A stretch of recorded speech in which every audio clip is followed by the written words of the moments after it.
The News Channel 5 Network. This is Inside Politics. Hello, everyone. I'm News Channel 5's political analyst, Pat Nolan. Welcome to Inside Politics. We have a bit of a different format for the show today. It's excerpts from a panel discussion on Tennessee politics, which I moderated this past week down in Murfreesboro. It was held during a statewide conference sponsored by Farmers Insurance. My panel members are MTSU political science professor Kent Syler and Nashville author and public affairs consultant Keel Hunt.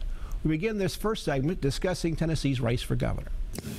But a question about, Kent, how do you talk to your Democratic brethren about how the Democrats are ever going to get back to have any kind of power on a statewide level when they seem to be selecting as their nominee sort of whoever's first alphabetically on the primary, whether that candidate has any particular profile or experience to be a statewide candidate? Well, it's always tough on the party that's out of office in Tennessee to field a good candidate. It is difficult to find people who want to take a beating. These are competitive people. These are folks that, to go out and to say, well, can't you get a quality person to run? Well, it's hard to have that conversation to say you're not going to have any money. You're going to lose. You're going to lose badly. And then they say, well, how's this going to help me now? And so the Democrats have not had a lot of success recruiting candidates. And what has happened is, you go to the first name on the ballot, and it hasn't worked out well. Now, Keel, one question I want to ask you about Governor Haslam's race. Yes, he certainly wants to get the biggest majority that he can find in the race, as any politician will seek re-election. In this particular case, because these constitutional amendments are on the ballot,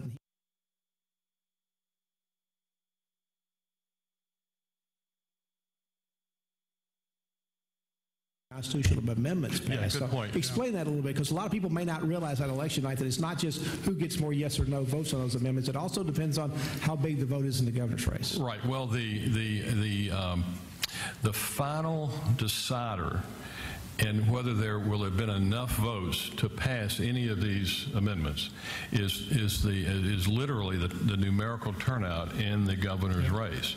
He has to get 50% plus one vote. 50% of the vote plus one, so that actually, and I would could believe that nobody on the pro side of these particular amendments ever thought about this going in to put them up this year, but that you're a vote for Governor Haslam is arguably a vote against these amendments. And if they don't go ahead and go and vote for the amendment. It raises the bar. That's what I'm trying to say. Yeah.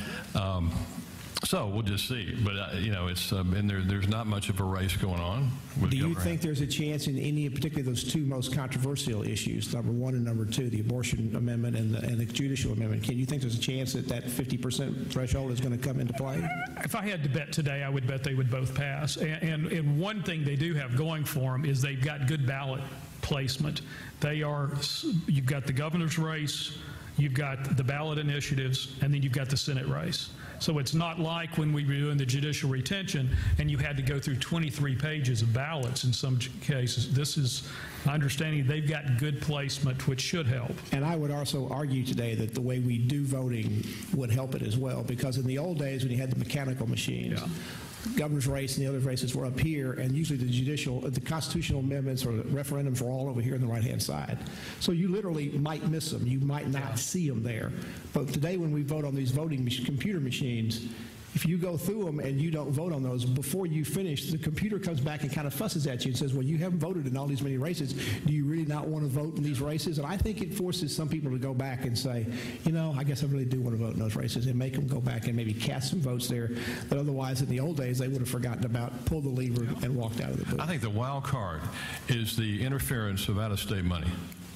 I mean, but mark my word, how many hundreds of thousands of dollars are going to be pouring into Tennessee? Mostly on number one, or you think on number two as well? No, well, I think primarily on number one is what I'm referring to at this point.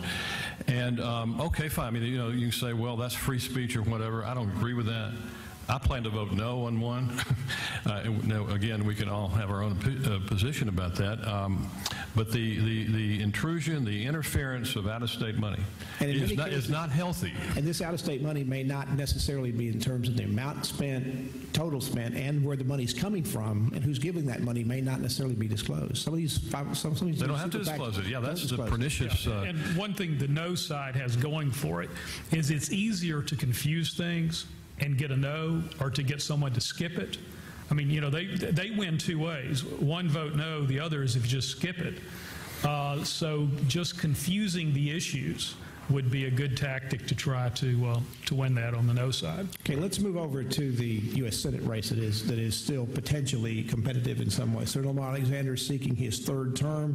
He won by a double-digit margin in the primary, but fell just short of the 50% plus one majority in the Republican primary. That's not required. We don't have runoffs in this state. But, Kent, is that a sign that perhaps Lamar Alexander has a problem within his party that he couldn't get 50% in that race? Well, you know, anytime you're an incumbent, you don't want to essentially have more people vote against you in your primary than voted for you.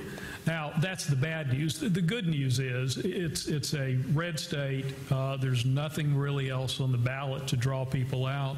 Gordon Ball is not like Charlie Brown. Gordon Ball, whoever thought you'd hear that.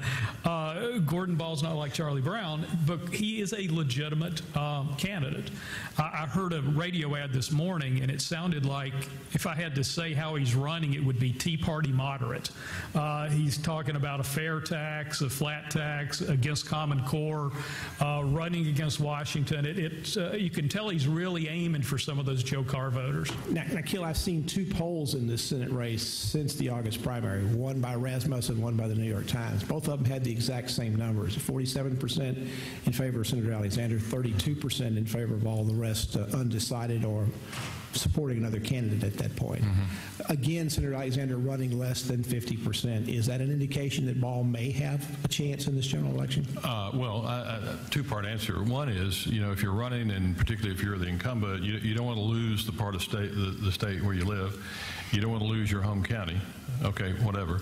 But I think what I tend to do is look at it from even the opposite angle. Gordon Ball is a splendid fella. I mean, he's a very bright, successful lawyer. I mean, you might know Gordon in the room, probably do. And but I say the opposite view. I think what was also significant in that result was you have to think that in that Senate primary, what we saw the other day was the extent of the power of the Tea Party.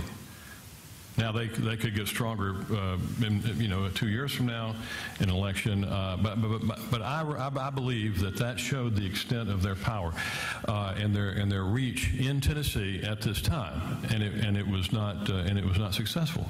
I think that's good news for Lamar. It's good news for anybody running against that, because they had to. I don't know Representative Carr personally. I think he ran a very decent campaign, but I think they had to be pouring whatever they could into that to win that one, and they didn't win. So that's the other end of it too is that Representative Carr in this county won almost 2-1 in Rutherford County. In all Davidson and these donut counties, he won all. He won all. And one thing that happened to him is there are so many different Republican. The field of Republican pickups is pretty large this time, and so he did never really get picked up by that Republican establishment, that Tea Party establishment that could pour millions of dollars in. That never happened for him. Had that happened, it might have been a lot more interesting.